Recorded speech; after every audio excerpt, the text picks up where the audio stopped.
Hey everybody, it's Christine Ernst, the Fat Ass Cancer Bitch, coming to you from the Cozy Writing Cottage here in Sandwich, Massachusetts. It is Saturday, August 16th, and I just returned from Delaware. We stayed at my sister's beautiful home where everything is so clean and crisp and beautifully appointed and a little fancy, much like my sister. It was a sweet week of beach and walking and laughing and good food with my family. I did many of the things on my list from last week. 1 book, 3 beaches, 4 thrift shops, 1 pool. The bar was closed, so no fresco, sadly. 6 walks, no cornhole, no karaoke, no meditation, 2 Marshalls, and 3 naps, just to name a few. I also picked and ate fresh green figs from the tree in my sister's backyard, which is next to her pomegranate tree, and those pomegranates will be ripe next month. So weird. I now want a fig tree and a pomegranate tree. I watched herons nesting in the white pine across the pond. I gathered beach plums at Henlopen. I swam very carefully among moon jellies. And I saw 3 shooting stars the night of the Perseids. We each took turns making dinner, which is tradition. And the one the kids made, the kids being the 4 younger cousins, all teenagers, Libby, 19, Julia, 16, Kaz and Iris, the twins, 15. It's so weird that they are all so tall and independent and smart and funny. The meal that they cook is always the most interesting. And not usually delicious interesting. More like, look what we cook with gummy worms interesting. But this year, they chose the movie How to Train Your Dragon as the theme.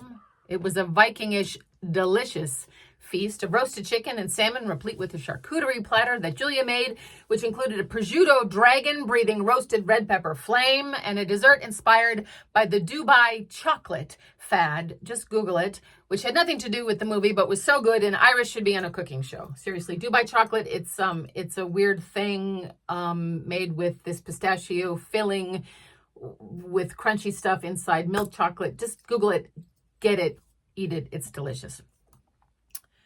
And before we had dinner each night, of course, we all held hands and we said our family grace. We love our bread, we love our butter, but most of all, we love each other. Yay, yay, yay. I know, a weird grace. The grace part is from the children's book, Madeline, by Ludwig Bemelmans. And the twins added the yay, yay, yay part when they were toddlers, and it stuck.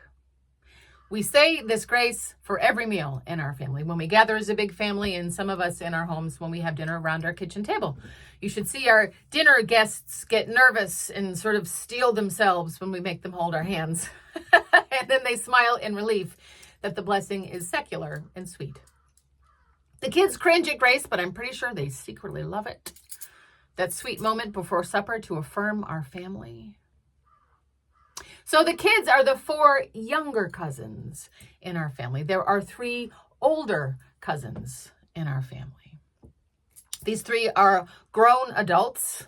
My sister's stepdaughter from her second marriage, Isabella, my daughter, Marnie, and my sister's son, Ian. They are each happily partnered, each figuring out career and home ownership and mowing the lawn and life-work balance. I think fixedness, homeness, stability is important to the 3 of them specifically since they all grew up, unlike the younger kids, shifting between 2 divorced parents. Navigating separate houses, navigating parents at war, navigating step-parents, navigating half-siblings, navigating step-siblings. And without getting into the absolute mire of my and my sister's combined history of marriage, a long, dreary, poorly plotted, predictable dramedy, also the sad prequel that provides context, and the much more robust 3rd season that provides a much more satisfying narrative arc, let's just say it took my sister and me a while to figure out stuff, and our older children are doing a much better job than we ever did. Anywho, Isabella and her husband Josh were with us in Delaware this trip, and they announced that they are pregnant. I saw it coming. It should not have been a surprise, and yet it was the best surprise. It was amazing. I knew they wanted kids. They just bought a big house in Connecticut with a perfect sledding hill. We screamed and hooted and clapped and cried, a baby. A new baby in our family. Our wonderful is going to have a baby. My sister and I were in the car the next day returning from Marshall's, duh. And we realized together that we should have shopped baby clearance. And we didn't. We both squealed at the same time on the same note and made the same face. Just like that. Baby clearance at Marshall's. It's a whole new world for us.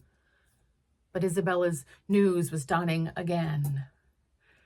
And Josh, Isabella is having a baby. See how our family grows. Most of all, we love each other. Yay, yay, yay. I'm not sure why this is such thrilling news, because we saw it coming, but just makes me very happy.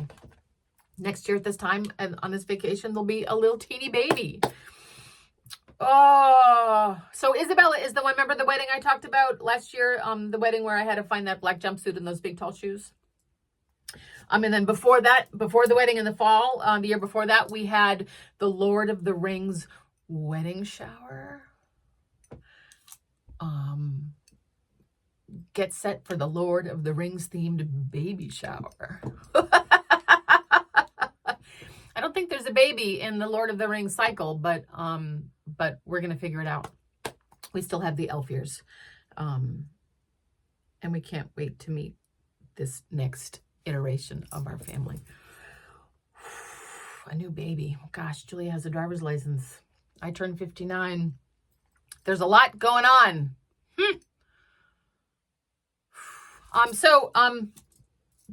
I'm glad to be home.